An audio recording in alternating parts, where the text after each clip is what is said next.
کے بعد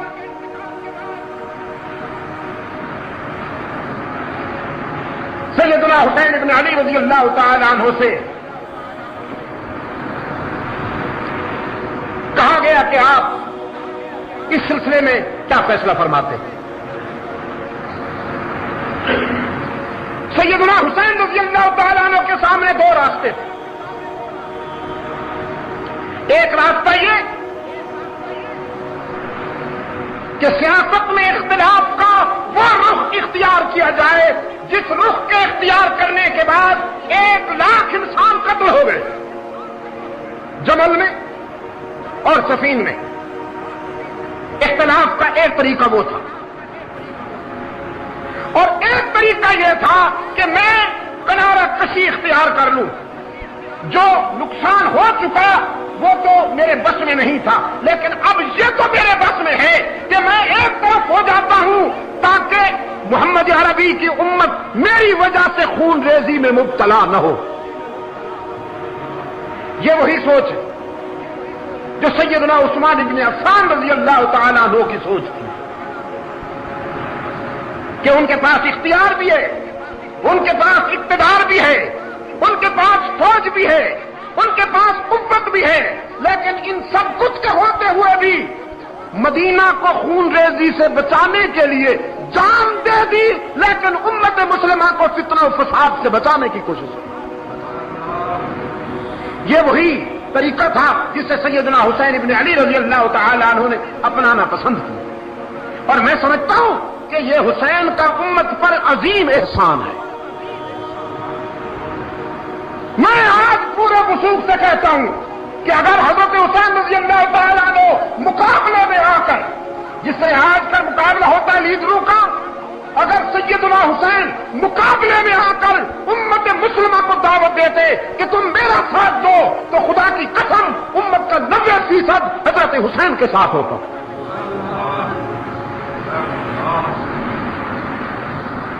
آپ کا ضمیر کیا کہتا ہے؟ آج 1400 سال گزر جانے کے باوجود ہمارے دلوں میں جتنی محبت، جتنا پیار سیدنا حسین کے لیے ہے، خلفائے راشدین کے بعد وہ پیار کسی اور کے لیے نہیں. یہ صرف میری بات نہیں ہے، میرا خیال یہ ہے کہ ہر مسلمان کے احساسات کے ہیں. اگر اس وقت حضرت حسین رضی اللہ تعالیٰ عنہ تقابل کا راستہ اختیار کرتے تو میرا ضمیر کہتا ہے کہ امت کا 90% ان کا ساتھ دیتا. کہ وہ زخمی سانپ جسے حضرت علی رضی اللہ تعالیٰ عنہ نے پاؤں رکھ کے کچلا تھا، وہ خارجی بے ایمان، وہ منافقین جن کے ہزاروں دہشت گردوں اور تخریب کاروں کو سیدنا علی رضی اللہ تعالیٰ عنہ نے اپنے دور خلافت میں ٹھکانے لگا دیا تھا، انہوں نے دیکھا کہ موقع بڑا مناسب ہے،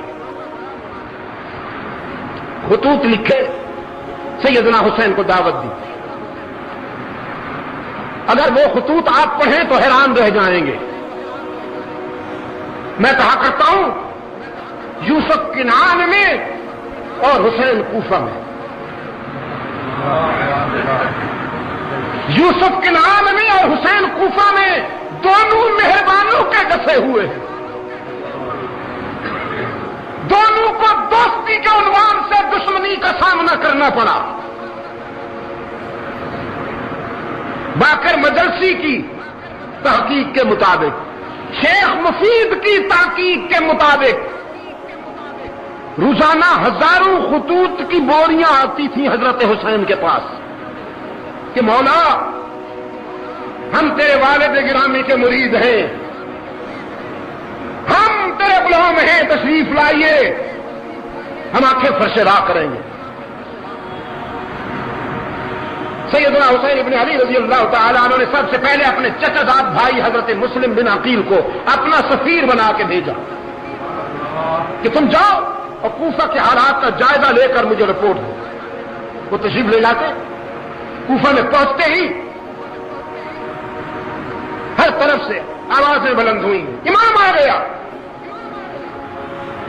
پورا کوفہ عقیدت و احترام سے باہر نکل آیا اور حضرت مسلم رضی اللہ تعالیٰ عنہ کے ہاتھ پہ بیعت کی۔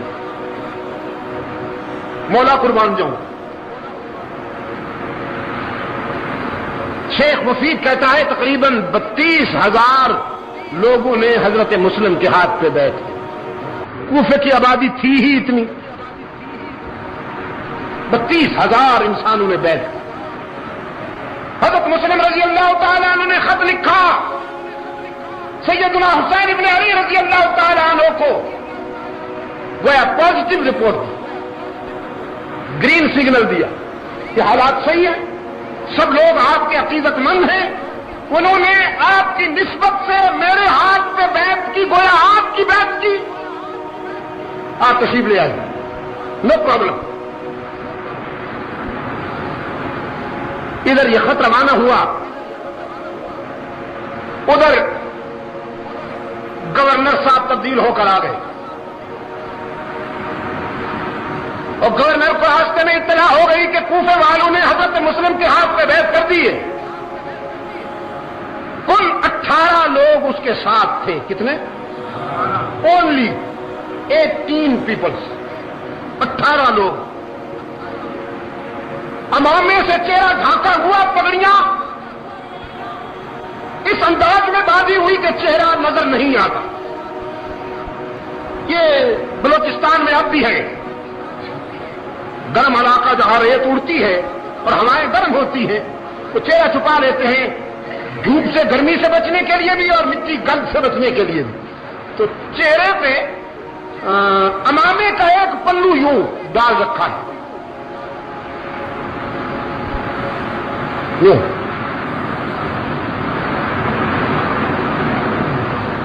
اب کوفہ والوں نے سمجھا کہ حسین آ گئے، کیونکہ چہرہ نظر نہیں آتا، انتظار تو تھی۔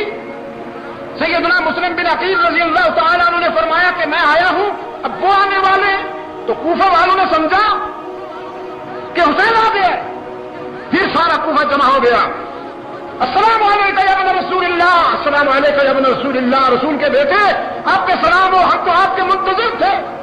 وہ تو ابن زیاد تھا، سنتا آ رہا ہے اور چلتا بھی آ رہا ہے۔ جب گورنر ہاؤس پہنچا تو چہرے سے کپڑا ہٹایا اور یوں جو دیکھا تو سارے منافقین کا وضو ٹوٹ گیا، کھسیاں میں ہو گئے۔ ابن زیاد نے کہا کیا کہہ رہے تھے؟ یہ کیا کہہ رہے تھے؟ ابھی میں کیا سن رہا تھا؟ کہنے لگے سر وہ تو ویسے ہی کہہ رہے تھے، ہم نے جو اصل بات ہے وہ تو اب کہنی ہے، اصل بات ہے وہ تم نے اب کہنی ہے، وہ کیا بات ہے؟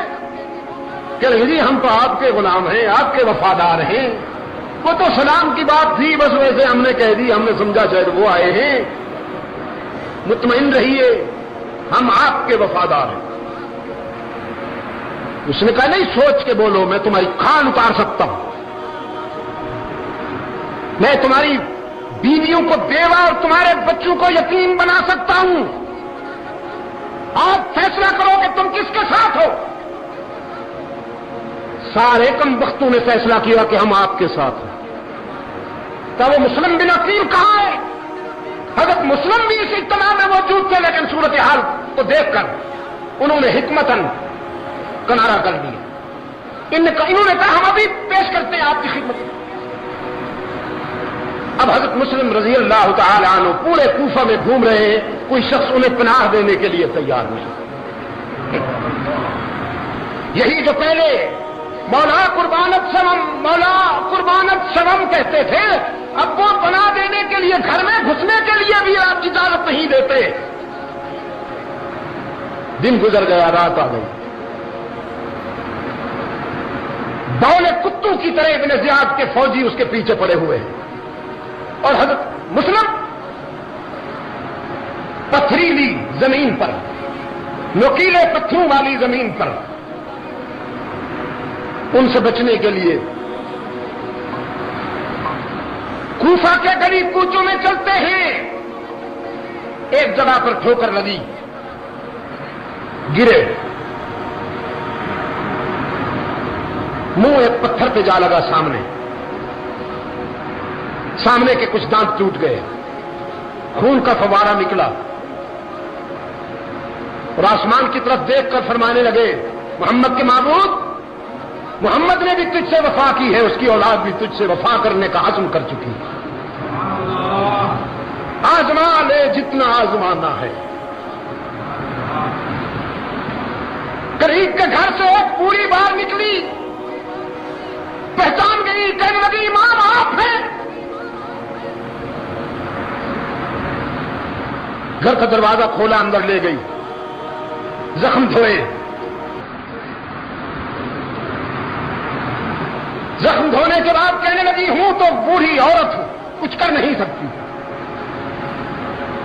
لیکن محمد کے گلشن کے پھول اتنا تو کر سکتی ہوں کہ اگر کوئی تیر آپ پہ چلے گا تو انشاءاللہ جب تک میں زندہ ہوں وہ میں اپنے وجود پہ لوں گی، کوئی تیر تجھ تک نہیں پہنچنے دوں۔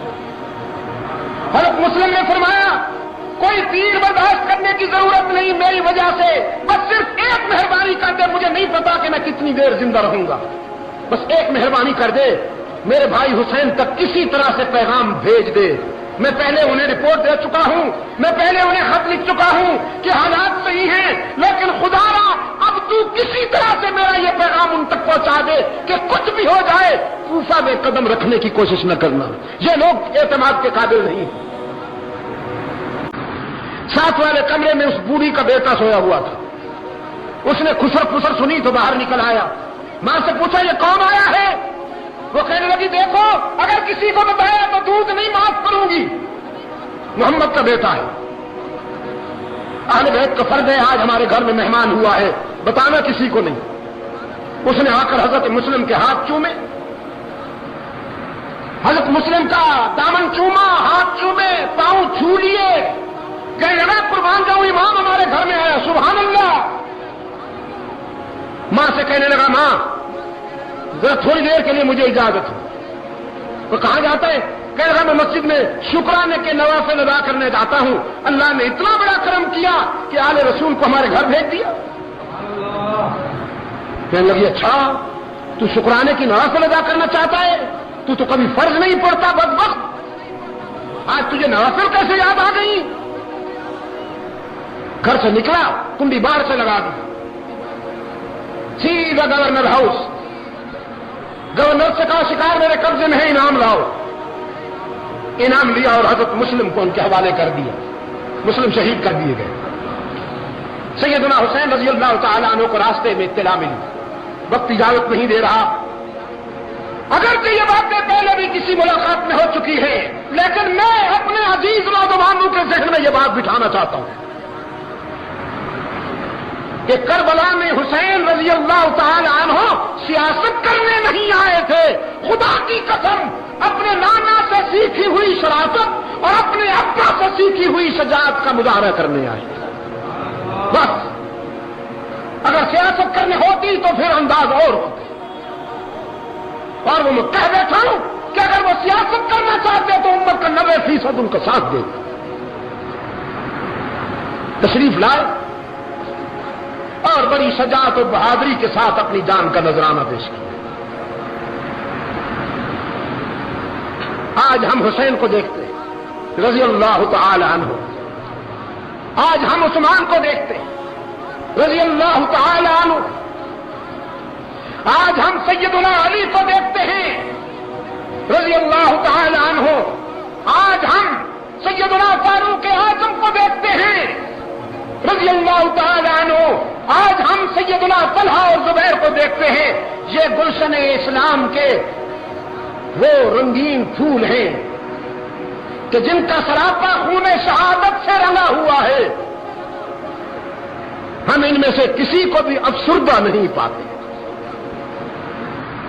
قرآن کے آئینے میں ہمیں ان میں سے کوئی ایک بھی نروس نظر نہیں آتا، اس لیے کہ اللہ نے انہیں اس انجام کی روشنی میں بشارت دی ہے، غم کا پیغام نہیں دیا۔ فاستبشروا کہتا ہے قرآن کریم، فرمایا ان اللہ اشترى من المؤمنین انفسهم واموالهم بان لهم الجنہ يقاتلون في سبيل الله فيقتلون ويقتلون وعدا عليه حقا في التوراة والإنجيل والقرآن ومن أوفى بعهده من الله فاستبشروا کیا کہا فاستبشروا جس نے اللہ سے کیا ہوا وعدہ پورا کر دیا پیغمبر اسے بشارت دے دیجئے اسے خوشخبری دے دیجئے بِبَيْعِكُمُ الَّذِي بَايَعْتُمْ بِهِ یہ وہ تجارت ہے کہ اس میں منافع ہی منافع ہے. تو پھر جن کرداروں کو اللہ کی طرف سے بشارت ملے پشاور کے روشن ضمیروں جن کرداروں کو اللہ کی طرف سے خوشخبری ملے وہ کردار قابل ماتم ہے یا قابل فخر؟ فاروق اعظم قابل ماتم ہے یا قابل فخر؟ عثمان قابل ماتم ہے یا قابل فخر؟ حالانکہ مظلومیت کا یہ عالم ہے کہ کربلا میں 3 دن پانی بند اور مدینہ کے شہید کے لیے 40 دن پانی بند. مظلومیت کا یہ عالم ہے کہ 3 دن حضرت عثمان کی میت پڑی رہی بے گور و کفن. تحریک منافقت کے درندے کسی کو قریب نہیں آنے دیتے. میں نے رات بھی کہا جو کنواں خرید کر کے امت کے لیے وقف کیا اسی کنویں کا پانی بند، جو مسجد خرید کر کے توسیع کی اور عمارت اس کی بنائی اسی مسجد میں نمازوں پر پابندی لگائی گئی. اور شہادت کے تیسرے روز رات کی تنہائی میں عثمان ابن عفان کو جنت البقیع کے ایک کونے میں دفن کر دیا گیا. لیکن اس قدر مظلومیت کے باوجود اس قدر دردناک شہادت کے باوجود ہمارا عثمان قابل ماتم نہیں، قابل سیدنا علی بھی قابل ماتم نہیں، قابل میں سچ کہتا ہوں میرا پیارا حسین بھی قابل ماتم نہیں، قابل فخر ہے. ماتم منافقین کے لیے، ماتم ظالموں کے لیے، ماتم ہارنے والوں کے لیے حسین نے جان دے کر جیت لیا. حسین نے دنیا کی فانی زندگی دے کر ابدی زندگی حاصل کر لی. وہ گلشن ارم کا مہکتا پھول ہے، جنت میں مسکراتے ہوئے نظر آتے ہیں. رحمت عالم کے دامن رحمت میں بیٹھا ہوا حسین فتح و کامرانی کی بشارتوں میں نظر آتا ہے. میں اس پہ کیوں ماتم کروں؟ مجھے اس پہ فخر تھا، فخر ہے اور فخر رہے گا. اشارت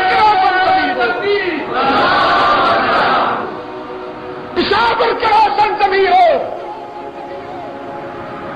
میری گفتگو اور میری گزارشات کا خلاصہ یہ ہے، میں نے رات بھی کہا تھا آج بھی کہتا ہوں، کامیابی چاہتے ہو تو اپنی صفوں میں منافقین کو پہچانو.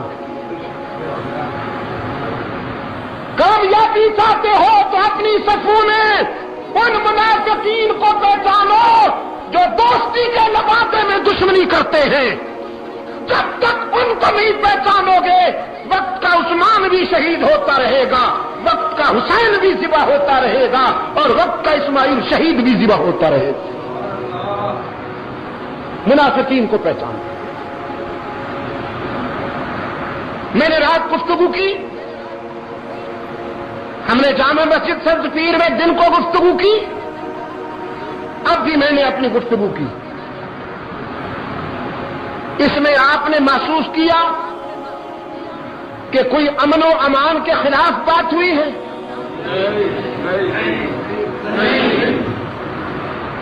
تو پھر انتظامیہ کے ذمہ دار حضرات بھی لکیر کے فقیر نہ بنا کریں. ہمارا مقدر دیکھیے، ہمارے فیصلے کسی کانسٹیبل صاحب کی لکھی ہوئی رپورٹ پہ ہو جاتے ہیں. وہ جو لکھ کے بھیج دے بس ایسے سمجھا جاتا ہے کہ یہ وہی ہے، یہ قرآن کی آیت ہے۔ خدا را کبھی ہم سے تو پوچھ لیجئے نا، کہاں سے لائے گا قاصد بیاں میرا زباں میری؟ کہاں سے لائے گا قاصد بیاں میرا زباں میری؟ مزاجت تھا کہ خود سنتے وہ مجھ سے داستاں میری۔ ڈپٹی کمشنر صاحب، ہو سکتا ہے اس سلسلے میں اوپر سے ہدایات آئی ہوں کہ شاہ صاحب اگر ہم نہیں تو وہ بھی نہیں، ان پر بھی پابندی ہونی چاہیے۔ پشاور میں مجھے کم و بیش 25-30 سال ہو رہے ہیں، میرے سامنے جو بچے تھے بچوں والے بن بیٹھے، گزشتہ 30 سالہ تاریخ ریکارڈ ہے۔ آپ ثابت کیجئے کہ کبھی میرے جلسے میں بدامنی ہوئی ہو؟ میں تو سدا بھگت رہا ہوں، بدامنی پھیلانے والوں کا ساتھ نہیں دیتا ہوں تو سزا بھگت رہا ہوں۔ مجھے تو دار اسلام سے نکالنے کی کوشش ہو رہی۔ ہاں، ہم نے ہمیشہ تعمیر کی ہے، ہم محمود حسن کے وارث ہیں۔ میں یہ بات فخر کے ساتھ کہتا ہوں، ہم شبیر احمد عثمانی اور سید مدنی کے وارث ہیں۔